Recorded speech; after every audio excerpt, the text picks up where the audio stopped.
One of my role models once said, "With knowing comes caring, and with caring there is hope." I hold that advice close to me as I work in MPA. We need to continue to learn in order to contribute.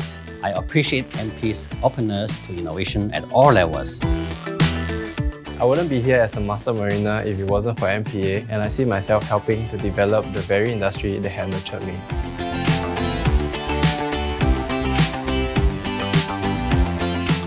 Ships in port need to perform operations safely and efficiently. Hence, my role is to ensure that our resources and workflows are in place to do so. I coordinate with other government agencies on relevant issues, communicating with port users, and working on new initiatives to prepare for future demands. I've been here for 3 years. Similar to Scott, I've been here for a few years. I'm part of the hydrographic team's efforts in ensuring safe navigation, protection, and sustainable use of our marine environment.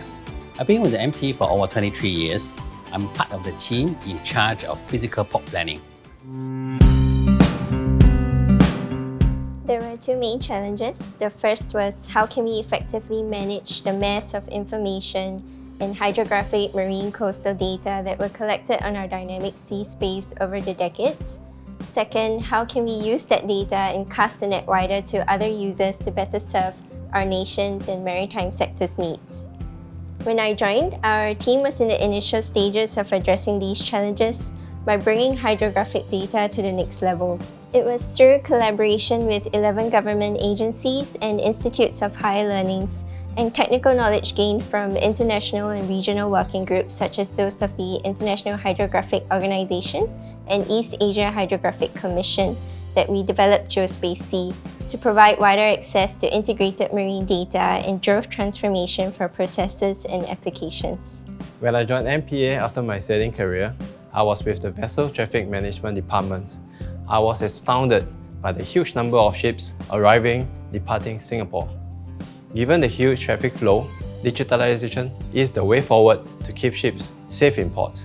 Our team continues to develop new solutions and streamline work processes together with stakeholders. Currently, I'm working on a project to construct the 34 meters long catamaran Petrocraft Enhanced PCE. The other features help serve the port users better. I also oversee petrol operations of our next-gen Petrocraft NGPC fleet. The fleet covers sectorial patrols to provide timely responses to marine incidents in port. Whereas for missions beyond port limits, the PCE will provide enhanced seakeeping capabilities for offshore conditions. Back in 1997, when I just joined MPA, the engineering team was in fact very small. I still remember my first project. It was to carry out a feasibility study on the development of a container port at the Tuas. One of the challenges then was to develop an optimal layout within the limited sea space that can generate the maximum port capacity. The layout also had to enable all future container ships, large or small, to call at the port safely. Port planning requires teamwork, and it involves various disciplines.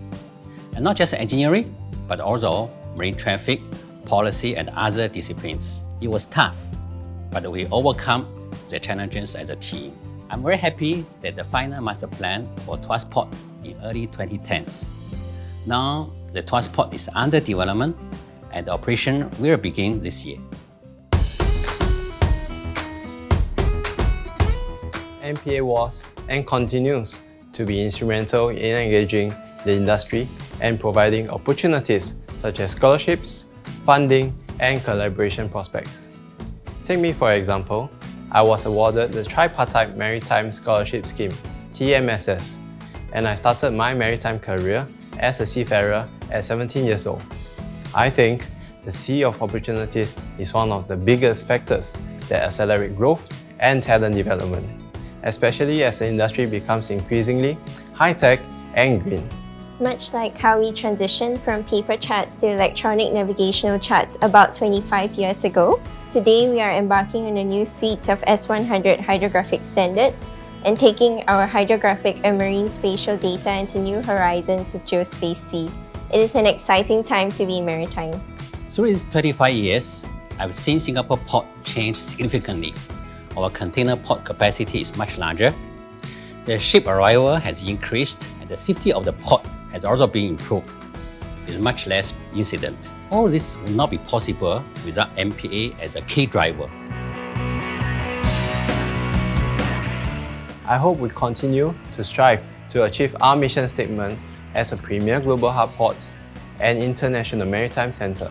I also hope that MPA will be the #1 choice employer in the world and attract the brightest and hardworking young people to contribute and grow maritime Singapore. When MPA is 50 years old, I foresee that we will continue to face global challenges like climate change, but I hope our consistent monitoring, such as the collection of sea level and seabed data, together with our transformative efforts today, will equip MPA to confront these challenges and uphold MPA's reputation as a visionary port authority, bringing together stakeholders and charting new frontiers. One of my proudest achievement is the planning of Tuas Port. In fact, when it's fully developed in about 20 years' time, it will be the largest container port at a single location in the world.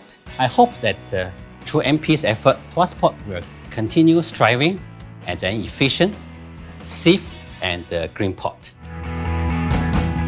MPA is built with meaningful work and an innovative culture. MPA is a melting pot for the maritime industry. MPA has been growing and will continue to grow to a higher level.